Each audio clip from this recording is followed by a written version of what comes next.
Hi എല്ലാവർക്കും എൻ്റെ hi. ഇതാണ് ലവേഴ്സ്. എൻ്റെ വീട്ടിൽ എൻ്റെ മാമൻ വളർത്തുന്ന എൻ്റെ ലവേഴ്സ്. ഇതിനെ ഞങ്ങളുടെ വീട്ടിൽ മാമൻ വളർത്തിക്കൊണ്ടിരിക്കുന്നതാണ് കേട്ടോ. ആർക്കെങ്കിലും വേണോ ലവേഴ്സിനെ? മാമൻ വിൽക്കുന്നുണ്ട് കേട്ടോ, ജോഡിയായിട്ട്. വേണ്ടതിലേക്ക് പറയണം കേട്ടോ, ഒത്തിരി ഉണ്ട് കേട്ടോ. ഇത് ഫസ്റ്റ് മാമൻ 6 മേടിച്ച് വളർത്തിക്കൊണ്ടിരുന്നതാണ്. പിന്നാണ് ഒത്തിരി എണ്ണമായത്. ഇതിപ്പോൾ ഇഷ്ടത്തിനുണ്ട് ഇപ്പോൾ കേട്ടോ. പിന്നെന്താ, മുട്ട ഇട്ട് വിരിക്കുന്നുണ്ട്, പിന്നെ വേറെ വിരിഞ്ഞതുണ്ട്. അങ്ങനെ കുറേ കിളികളൊക്കെ ആയിട്ട് ഞങ്ങളിവിടെ വളർത്തുന്നുണ്ട്. വേണ്ടതൊക്കെ പറയണം കേട്ടോ, ഞാൻ അയച്ചു തരാവേ. കമൻറ്റ് ഇട്ടാൽ മതി എനിക്ക്, അന്നേരം ഞാൻ അയച്ചു തരുന്നതായിരിക്കും. എന്താണ്ടാ മൂലക്കിരിക്കുന്നതൊക്കെ കുഞ്ഞു കിളികളാണ് കേട്ടോ. മുട്ടയിട്ട് വിരിഞ്ഞ് ഇപ്പോൾ ഉള്ള കുഞ്ഞുങ്ങളാണ് ഇതൊക്കെ. ഒത്തിരിയുണ്ട്. ഭയങ്കര കലവില സൗണ്ടുകളാണെന്ന്. എന്തൊരു ബഹളമാണെന്നറിയോ, എല്ലാം കൂടെ കിടന്ന്. അയ്യോ, ഒന്നും പറയണ്ട സൗണ്ട് കാരണം. നമുക്ക് ഇവിടുന്ന് കാര്യം പറയുമ്പോഴത്തേക്ക് അവരുടെ ബഹളം.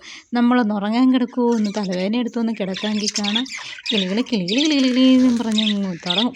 അങ്ങനെ ഒത്തിരി കിളിക്കുഞ്ഞുങ്ങളുണ്ട് ഇങ്ങനെ ഇവിടെ കണ്ടോ. അതേ കുഞ്ഞതാണ് കേട്ടോ, മൂലയ്ക്ക് ഇരിക്കുന്നുണ്ടോ. അത് കുഞ്ഞാണ്, പറക്കത്തില്ല കേട്ടോ. പറന്ന് തുടങ്ങാൻ വേണ്ടി അതിന് താഴെ ഇറക്കിയതാണ്. പിന്നെന്ന് വെച്ചാൽ ഇതിന് കൊടുക്കുന്നത് ഞങ്ങൾ തീന മേടിച്ച് കൊടുക്കും. പിന്നെ തുളസി ഇല കൊടുക്കും, തുളസിയുടെ പൂ കൊടുക്കും. ഈ കുടങ്ങലെന്നറിയാവോ, കുടങ്ങൽ വെച്ചിട്ട് കൊടുക്കും. ഇതെല്ലാമാണ് ഞങ്ങളുടെ കിളിപ്പെണ്ണുങ്ങൾക്ക് കൊടുക്കുന്നത്. എങ്ങനത്തെ ഞങ്ങളുടെ വീട്ടിൽ കുഞ്ഞു കിളിപ്പെണ്ണുങ്ങളാണിത് കണ്ടോ. എന്തൊരു ബഹളമാണ് അവിടെ കിടന്ന്. മൂലയ്ക്ക് കയറി ഒളിച്ചിരിക്കുക.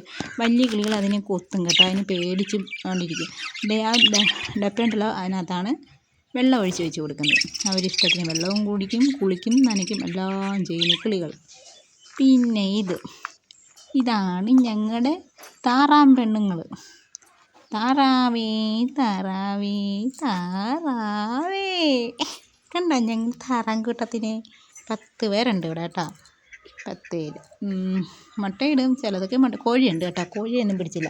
കോഴിയെ കൂട്ടിലടച്ചിട്ടേക്കുക, അവരതിനകത്ത് കിടക്കുക. ദൂരോട്ടൊന്നും പോകത്തില്ല, അഴിച്ചു വിട്ടാലും.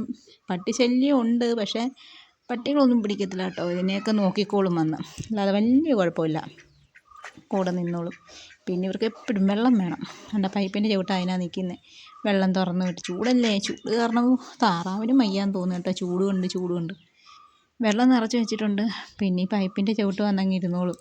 വെള്ളമൊക്കെ കുടിച്ച് തണുപ്പ് കൊണ്ട് കണ്ട് വന്നിരിക്കുകയാണ്. കഷ്ടമല്ലേ, അതുങ്ങൾക്ക് ചൂട് സഹിക്കാൻ വയ്യെന്ന്, താറാവിന് പോലും. അങ്ങനെ ഞങ്ങളുടെ താറാവിന് പേരൊക്കെ ഉണ്ട് കേട്ടോ. പേര് വിളിച്ചാലൊക്കെ അറിയാം.